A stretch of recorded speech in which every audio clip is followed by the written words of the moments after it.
Welcome to WCS Talks Unplugged, where we bring you real stories, real solutions for the mind and the planet. This podcast is brought to you by Women in Cleantech and Sustainability, a global community elevating women's leadership, accelerating climate solutions, and championing a more equitable, clean economy.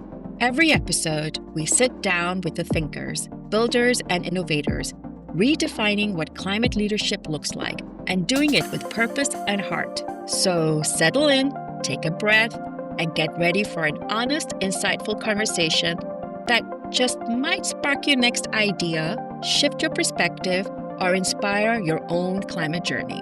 Let's get unplugged. I'm Sara Fuentes. I am the Chairwoman of Women in Cleantech and Sustainability. I have the privilege today to have a conversation with Jess Groopman, and her project is about regenerative technology. Jess, give the audience a little bit of introduction about your background. I could talk all day about you, so please indulge me. Well, thank you so much, Sarah. It's great to be here with you again. And hello to all of those listening. So, I have sort of a strange start when it comes to technology and climate and sustainability work. I actually started my relationship to technology 850,000 years ago. I started my study of ancient stone tools of the Upper Paleolithic. So a little bit different than our digital emerging technologies. And then I moved out to California and fell into, as ever, the Silicon Valley vortex, where I went from studying ancient archaeological tools to modern digital technologies in the course of about a year. So it was a quick transition. And I've been doing that really ever since. And in some ways, I'm a classic technology analyst, as in I study a lot of different emerging technologies. But in other ways, I'm sort of a weirdo in that I've always been more interested in the implications and, impacts on communities, on society, on the environment than just sort of the pure technology applications and use cases. Both are in my purview as a researcher and analyst and strategist, but our technologies are in relationship with our lives and our cultures and our world. And so that work has really led me to looking beyond the tech, but also grounding how we think about a more holistic sense or a systemic way of looking at technology in technology design. Often today in computer science courses, we're not really talking about systems thinking. We're not really talking about impacts on underprivileged communities. We're talking about hardcore code and AI and configuration of a tech stack and this kind of thing. So I'm really interested in, how do we think about technology more holistically? And in particular, how do we use this ever-growing toolkit that we humans are innovating every day in ways that actually serve the health of the whole, in ways that empower communities and resilience, in ways that restore our ecosystems and ecologies, and in ways that create economies and new business models that are actually supportive to the whole, not extracting from and exploiting the whole. So that's what we do at Regenerative Technology Project, my organization. That's what I'm up to. You mentioned something, Jess, while you were sharing about that, about how Silicon Valley has I would say influence on the intersection of your background, your education, and then bringing in this obviously awareness of how fast technology is happening and translating out into the real world. For those of us that are listening today, can you give us a plain language definition of what regenerative technology really is? Of course. I would say, in the simplest, fewest words way, regenerative technology is technology that is supportive of life. It's technology that's supportive of healthy living systems. That means our cultural systems and our family systems. That means our societal, our political, our economic systems. And it also means the ecological foundations, the ecological systems on which we all depend. Now, I also want to say, okay, well, why would we care? That might sound Yeah, I was gonna great. say, why is that important? In short, we exist in a technology culture today that is not really serving our systems. It is serving acceleration, going as fast as possible. It is serving enriching a very small few, often at the cost of Corporations and some exactly. observations, right? Exactly. Corporations, billionaires, power brokers is accelerating those power asymmetries that have always been at play, but are getting wider and wider and wider. It is accelerating extraction. Some of the biggest investors in AI, for example, are oil companies to Mhm. really refine and optimize extraction from the natural world. It is accelerating exploitation in many ways. People are losing their jobs. So much is being lost to so much of the human nuance and interaction and institutional knowledge is being put into, as scalable systems as possible. You can look at, a lot of different data points around this. I mean, the computational load of our AI systems, particularly these new large language models, is increasing 10x every year. It's so And what that heavy. I mean, it's massive. And so, estimates are this is going to hit that tech itself will hit about 20% of energy use by 2030. Today it's at like 4 or 5. So in many ways, we're kind of on the wrong trajectory. That's a big jump in a very short duration of time, right? Like, Exactly. just you're seeing these trends, and these patterns and this accelerating pace of technology, and then simultaneously along with the parallel and the rise of social inequity, anguish of mental health. We're seeing this impacting our communities at home here domestically, which in some cases it's really new for Americans, right? And we've seen this, internationally happening, but now we're seeing it at home domestically. Tell me a little bit about some of the common, patterns or the trends that you're seeing across technology right now. I'd be happy to. There are lots of trends in tech generally, and they're moving very quickly. I know a lot of folks here in the Valley that are studying this stuff, and even they say a full-time job studying technology trends, and you still feel lost and behind. So if you're not spending your entire life on this, it's okay. Even those of us that are looking at this a lot are still trying to keep up, and it's really moving at a bewildering pace. In terms of mainstream technology trends, I'm sure we're all familiar with the accelerated pace of AI and the ways in which that is proliferating all around the world and lots of different applications and use cases, really unlocking new capabilities to create net new content, ideation, all sorts of different applications. There are increasingly trends around identity. There are trends around networking and new capabilities. There are trends around the centralization or decentralization of technology. What I'll surface though are some of the trends that we've been tracking in this question or in this development or innovation ecosystem of regenerative technology. So for example, we're all probably familiar with the Internet of Things, putting sensors out into the world, collecting information about physical places. But what we're also seeing now, which has a lot of implications for this regenerative community capacity, ecological restoration impact, is around remote sensing that really supports place-based data, not just the global satellites in the sky, although those are important, but how do we actually use sensing capabilities to improve soil health in this particular bioregion? Or how do we actually use sensors to understand watershed restoration and what is actually needed?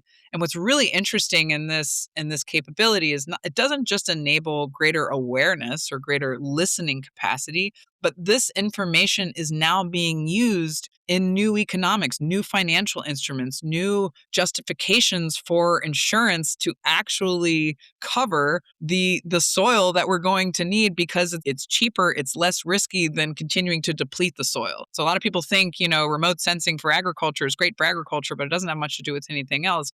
But actually this data, this new awareness through remote sensing is unlocking these new use cases, such as in economics or insurance or even urban redesign, energy use cases, public health and well-being. So that's one. That's really interesting, this kind of place-based listening capacity that's continuing to grow and is counter to the top-down global one-size-fits-all kind of approach to a lot of sensing capabilities. So what I heard you say is that this technology can maybe test, soil in one region and really give intellect and detail about that particular region that can maybe have some sort of benefit for another region and have some sort of insights for another region for their soil, as an example. And you also brought up the example about the watershed. So testing that as well in that particular region based on maybe things that are happening there, which you had already mentioned, such as extraction of earth minerals. That's right. And again, there's always going to be a balance between localization and scale and globalization. Obviously, not all watersheds are the same,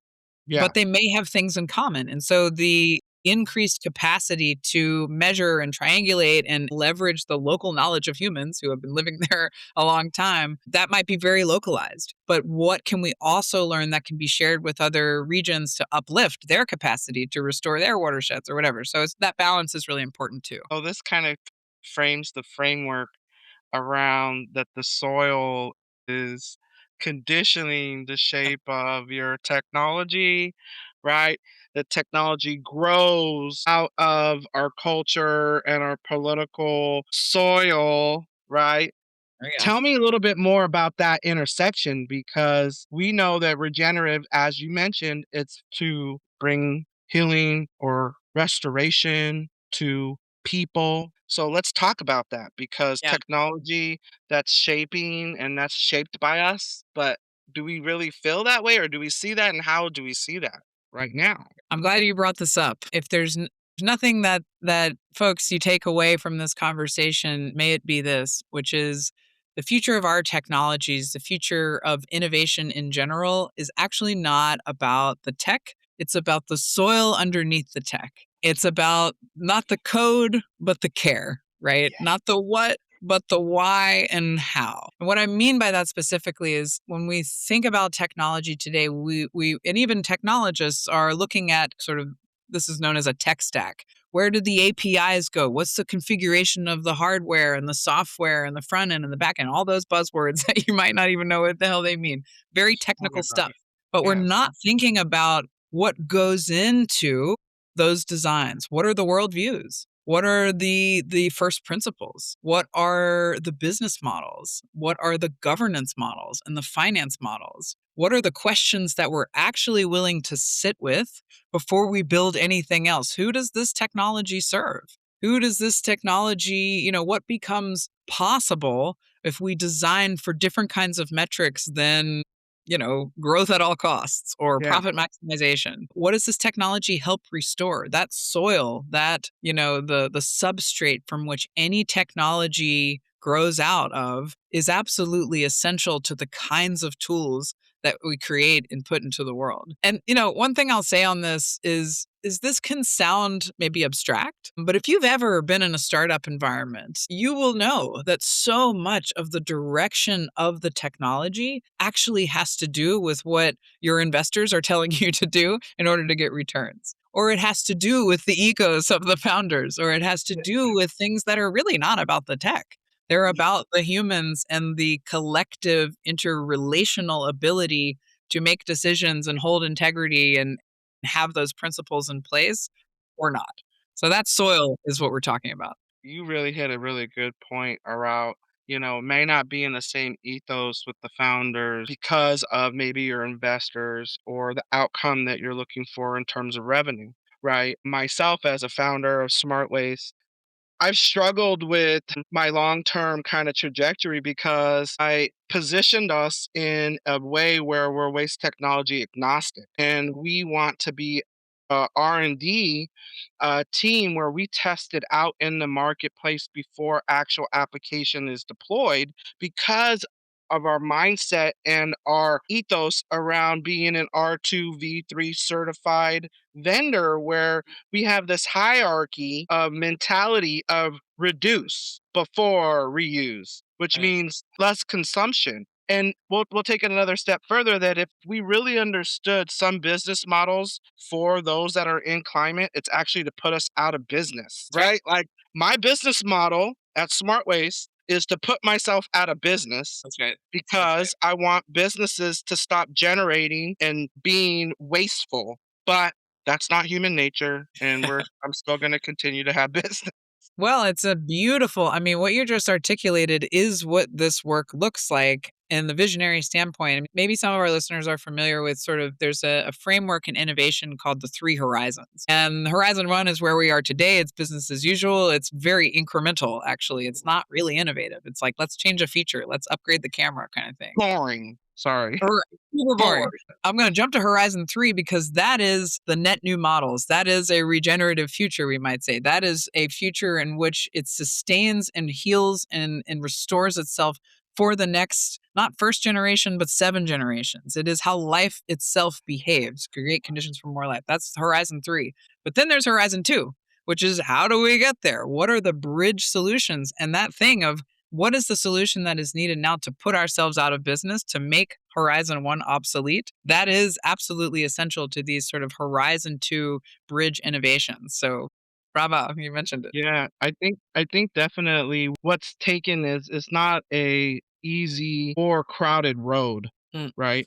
There's not a lot of businesses that are willing to say no to big companies because they do not uphold the same moral compass and right. ethics that I do or that SmartWaste does around behavior and enforcing behavior around contamination or waste management. And so, under no circumstance am I going to compromise that, where some other small companies and businesses would compromise that because it's the difference between them having a being a renter or a owner, right, of a That's home, right. or having a BMW, or Mercedes Benz versus a used Toyota, right? Right. That's right. So I definitely see that the trajectory is not this, how do I say, fabulous, glamorous, I got all this bread and I'm spending it everywhere I go.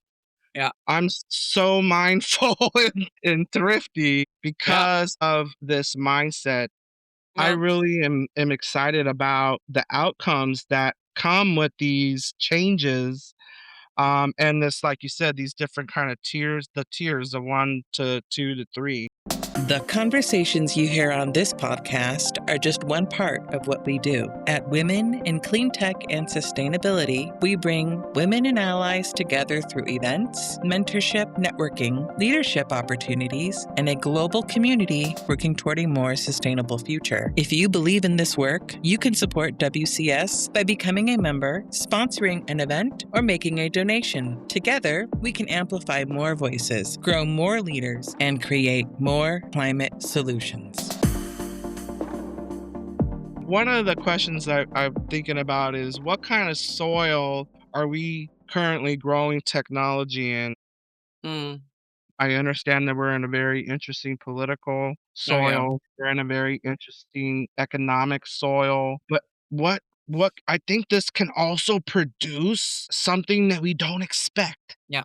Yeah, that's right. I mean, the soil today is one of short-term profit maximization as fast as possible. It's one of prioritizing individuality and engagement, which is to say time on site. We want your eyeballs clicking. We want you stuck here. It is one that is prioritizing, I mean, the real value to a small few rather than to a collective whole. I name those as metrics because you can imagine what if we had soil that optimized for not time on site but meaningful relationships with people in your community or your family or your workplace or whatever it is. What if we had technology that optimized for soil, that optimized for collective well-being? What if that was like the key indicator of success for our technology platforms, for our marketplace platforms? In terms of, to torture the soil metaphor, one of the things that we talk about at Regenerative Technology Project is, this notion of enshittification. Maybe some of you have heard of this.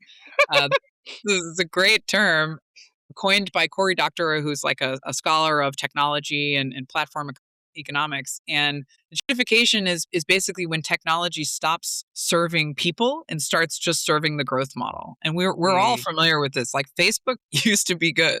yeah. Instagram used to be good. And so there's an attractor that comes first, phase 1. Then advertisers or the business model starts to really, over index. And so it comes at a cost to the user experience. And then it just becomes pure exploitation. This is called enshittification, and it's a Yes. pattern across a lot of our big tech companies. So we think about this sort of pile of shit as how do we compost from that? I mean, speaking of soil, how would Yeah. we compost these patterns, this rotten soil, this soil that is deeply serving an extractive model? It's not all bad. How do we take the nutrients that are there, the learnings that are there, and actually move that into the next generation of technology? So how do we compost the enshittification? Yeah, we're now going to have a generation that's going to understand what resilience means and also understand more than ever the importance of relationships and standing together in what it means to advocate for another fellow human. And that leads me to our intentions and the values that we have about the technology that we're creating in our communities. Whose values are we embedding? Yeah. Are they your values? Are they my values? Are they just, white male values? Like, whose values are they being embedded into the technologies that we're using? I understand that there's some, knowledge that might be, programmed in AI, Mm. but how real is that? Right. I mean, in many ways, this is one of the most essential questions of AI and really any technology. There's a kind of myth out there that technology is neutral. But in fact, no matter what, any design has values embedded into it because it elevates and obfuscates, it surfaces and hides this and not that. And so, as part of that, the question of what values or principles actually inform the design is one of the most important questions in any technology, AI and Yes. beyond. Now, what one of the trends that we talk about in that we're seeing in this sort of question of technology for regeneration is actually looking at ancient wisdom, by which I mean traditional wisdom, by which I mean indigeneity, elders, folks who have seen this movie before in terms of new technologies coming along, and asking how might those ways of knowing or ways of putting guardrails or ways of stewarding powerful technologies, how might we actually bring that into our current very nascent emerging technologies? And so I'll just mention, there's some really important work being done by groups like the Indigenous Data Governance Group around the CARE principles, which really are surfacing. So, CARE is an acronym: collective benefit, authority to control. I want to come back to that because it's really important. Stability, and then ethics. And one Mm, of the reasons that authority to control is so important is because it keeps intact that local, contextual reality to values. Sometimes in the West, we think that everybody shares our values. But actually, that's not true. That localization piece is really important for sovereignty. Your AI is going to be different than my AI, and it needs to be because of the context that we live in. So, naming that, there's a lot of kind of structures out there, frameworks out there for ethical AI or inserting values in AI, but often they miss both that collective benefit piece, including more than humans. Our AI today is very anthropocentric. How might we embed value to the broader, more than human world? But also that piece about localization and contextualization to the values mindset rather than imposing top down my values onto every other locality or location. the think about how this is, definitely communicated and absorbed with values in technology and seeing how it's being deployed. And you brought up the localization of authority and thinking about how people here in California, as an example, how we have these value systems, and maybe in the Midwest, they don't have the same value systems because of pure environment. And it just really it's really enlightening as well to kind of see this play out through businesses and through our cultures just because of how fast things are moving within technology. I think about also like the hidden things around the architecture of technology and the intersections of humans because we heard that there's been lots of layoffs, right? Yep. And this is a clear impact of what the technology and how technology is impacting our society today, where those of us that are not adverse to artificial intelligence, we understand that it's a tool, that it is not the means for strategy. It is the tool to help us strategize. It is not the thoughts behind the strategy or the intentionality behind the strategy, but once again, it's the tool that we are using. These types of things, oftentimes, I feel like when we have people, real people that are being laid off, and then being replaced with what they are being told AI, which they're having this vision of a robot, right? To me, it's a little nerve-wracking, but at the same time, how are we gonna incentivize people to have this understanding of how it can serve them and how they can utilize it as a tool in Yeah. now, even if they've been affected or impacted it in some sort of negative way? It's one of the very unique but rightful responses and reactions to AI. I've studied a lot of different technologies, and there's only a few that really evoke a lot of emotion. Most people don't get all worked up about wearables, They tout or reusables. right?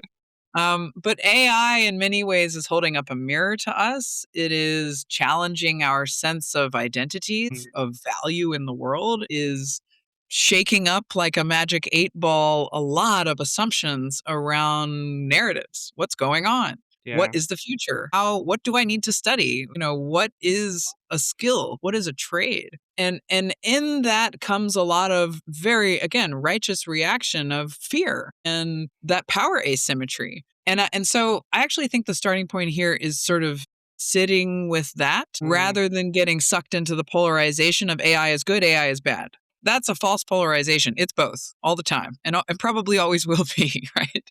yeah, So, how do we sit with that sort of in the space of the harm that is already baked into AI's development and also the possibility that new narratives, new potentials, new ways of redirecting those asymmetries or that extraction can also exist. Both of these things and more are in the field of possibility, and I think that is actually a place to rest before yes. going into, okay, well, now this is what I want to do with it. This is going to be my relationship with it. This is how I'm adapting to it changing. As you said something that really, really resonated with me right now, and it just hit me in my heart of this new narrative. And that's the thing, is the story that we're gonna tell ourselves. We understand that it's neither good or bad, that this is what it is, and then how we're gonna transform moving forward. This leads me to my last question, which, as I started our conversation, that we have had the privilege of knowing each other because of Women in Clean Tech and Yeah. Sustainability. And through this community, I'm curious to know how Women in Clean Tech and Sustainability has influenced and impacted your career or your world here. So please share with us, Jess. Oh, it's been wonderful. I mean, there are not that many communities out there that I think elevate and empower women in this space the way that this community does. And I can speak from my own direct experience, having had participated in multiple events that left me feeling like, wow, I really learned something that I had no idea that was even happening. Or I met people, including you and others that I am still not just in collaboration with, but deep friends with. Yeah. um, I mean, genuinely have made some of the most meaningful relationships, meaningful friendships in my life through this network. I'm not making that up. That is deeply true. And then also, I think there is something so important about women modeling these new ways of being, modeling what it is to empower one another, modeling what entrepreneurship looks like, modeling these new models of coming together, being collective, modeling volunteership, right? That is essential. And so that is, from my understanding, what the community offers is examples of women doing it, examples of women doing the thing, a lot of different things. And that's By so far. powerful to all of us, young and old. Wow, I had no idea that, that was the case, Jess. So thank you for sharing. Thank you I'm for not just being saying that here. either. It is deeply true. It's been part of my experience. Yeah, I mean, I have to say that some of the women and my friends, I call them sister. And for those of you that are listening today, I'm the oldest sibling of four, and I have one sister. But because of Women in Clean Tech and Sustainability, I have sisters what I call from another mister. There you go. And I have sisters like you, Jess, that when I get to be in your space and ask you questions, I like asking people questions that are not going to make me feel dumb for asking, quite Mm, frankly.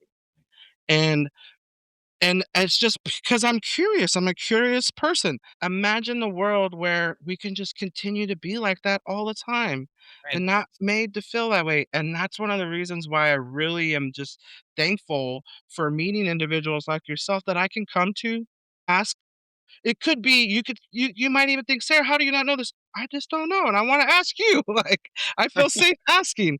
So thank you for just holding the space today to have this conversation with me, Jess, and to talk about your project.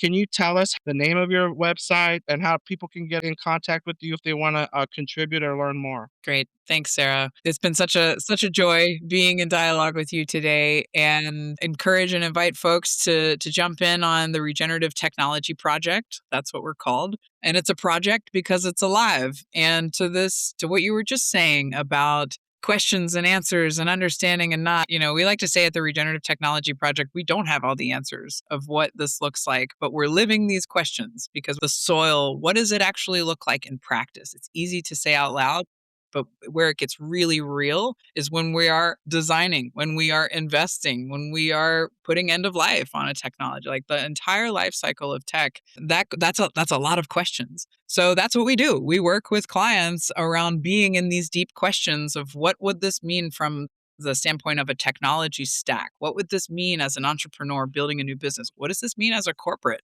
trying to transform my approach to innovation? So we do consulting, we work with startups, we work with nonprofits, we work with large organizations, and we're also building community. This is, again, it's not about us having all the answers. It's about community supporting community and plugging into other communities. And we're also in the question of what are the big missing pieces for creating this new technological paradigm that is not reliant on data sucking, power sucking tech giants. What's the new model that makes the old model obsolete? So we're deeply interested in partnerships and innovation and acceleration around those new models. So find us at regentech.co or on LinkedIn. You can find us online. Great.